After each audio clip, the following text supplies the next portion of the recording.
Nous sommes toujours au cœur du Master Club édition 2024 avec Jérémy Jaouich, le fondateur de Shift Technologies. Bonjour Jérémy. Bonjour.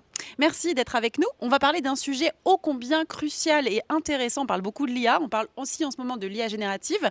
Qu'est-ce que ça va changer concrètement cette IA générative dans le domaine de l'assurance, Jérémy? Alors, l'IA générative pour nous, c'est une grosse révolution. Donc, on est dans l'IA depuis 10 ans. Ça fait 10 ans qu'on propose à Assure des solutions d'intelligence artificielle. Et en fait, les dernières avancées de l'IA générative, pour nous, c'était un vrai chamboulement et un gros changement parce que, en fait, quand on pense à l'IA générative, on pense beaucoup au chatbot. En disant l'IA générative, c'est ChatGPT où je vais poser des questions et générer du contenu. En fait, ce qu'on ne voit pas forcément, c'est que derrière, il y a tout un produit en API où on peut aller demander de l'aide à ces modèles pour comprendre des circonstances, une description de sinistre ou une description ou même des conditions générales. On peut envoyer des documents, une demande de remboursement, on peut envoyer un rapport.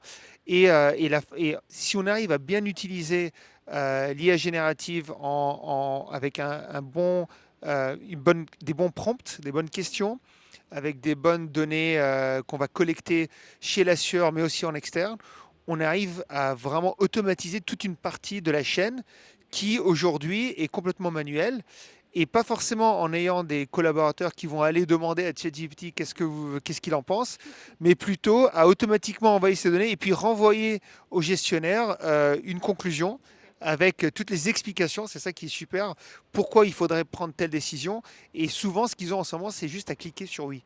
Ah oui, d'accord. Et c'est utilisé par beaucoup de vos clients, justement, cette IA générative, c'est bien accueilli par la profession? Alors, en ce moment, il y a deux équipes. Il y a ceux qui sont vraiment motivés et qui acceptent très facilement qu'on déploie ces modèles-là.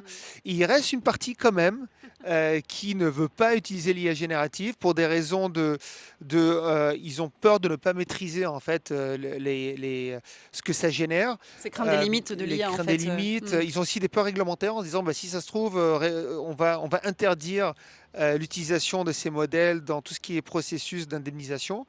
Et en fait, qu'on Et comment essaie vous les de... rassurez? Exactement, Ouais. c'est qu'à la fin, on envoie quand même des conclusions à un humain qui va prendre une décision. Donc, pour l'instant, même d'un point de vue relation client ou réglementaire, les assureurs n'ont pas forcément envie que tout soit complètement automatisé sans revue.